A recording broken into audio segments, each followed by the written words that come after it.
guys, it's Mila, and today we're going to be trying out a few different methods on how to clean scratched up video game discs. I guess this could work on DVDs too, but let's just jump right into the video. Okay, so up first is the Skip Doctor. Right off the bat, I would only give this like a 3 out of 10 max. You guys saw in the video how the disc that I cleaned with the Skip Doctor ended up getting a bunch of marks on it. Like, it did help buff away some of the scratches, but it created a bunch of new marks on the disc. I don't know if I recorded all the times that I used it, but there were a few times where I used it and it didn't cause any issues. I'm not sure what the reason behind that is. It seems kind of like a toss-up, like you could use it and it won't damage your disc, or you could use it and it will, like, fuck it up more than it already is. But even the times I used it where it didn't leave any extra marks, it also didn't completely buff out the scratches, even the scratches that were on the lighter side. So I just don't think it's worth it. It was like, I think $50 on Amazon. And then I paid an extra $10 or something for cleaning solution and like extra buffer pads or whatever it's called, like the sandpaper part. But yeah, overall, I would say it's not worth it.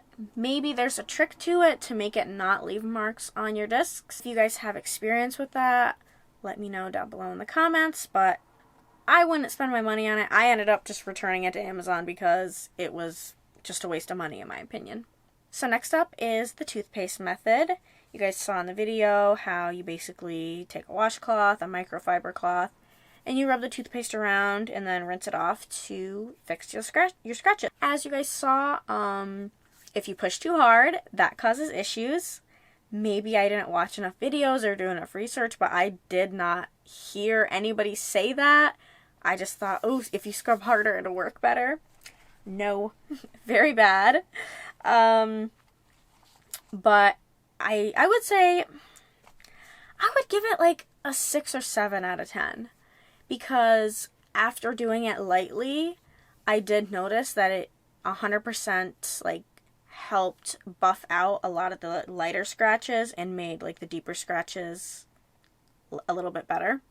It's also really cost effective, so it works okay, but it's super cheap. And I think, I didn't try this personally, but I think it could work better if you repeat the process multiple times, you know.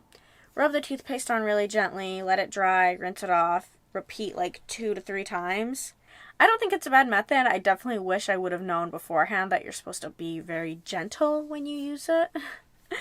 But I would definitely recommend trying it out, especially if you just have a disc that's really lightly scratched. And last but not least is the JFJ disc repair machine, whatever you want to call it. I would probably give this a 9 out of 10, maybe an 8 out of 10, just because it's kind of expensive. But it does work really well. Like, I think if you are trying to fix your discs, you're super into collecting, you want them to look pristine and nice, this is the way to go, for sure. So online, the prices are anywhere from like $200 to $250.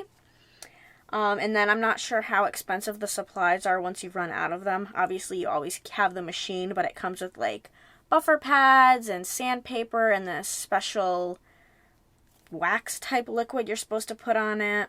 So I'm not sure how much it costs over time to replace those items, but even $200 is kind of steep. But if you're really into collecting, you really want to fix your discs, and you have the money to put into it, I definitely think it's worth it. Am I going to be buying one for myself? Probably not, but that's just because my dad has one, so I can just go over there and use his if I really need to. But it is definitely a really cool machine. Just wish it wasn't so expensive. There is one more method that I didn't get to try. I guess you could call it the drill method. You basically get this type of like buffer pad drill attachment, and you try to buff out the scratches with a drill, basically. It's a little more in-depth than that, but I didn't try it for this video. If you guys are interested in seeing me test that out, let me know in the comments down below. And just let me know what your favorite method of fixing your scratched video game discs is. And if you like this video, make sure to like it and subscribe to see more. Bye, guys.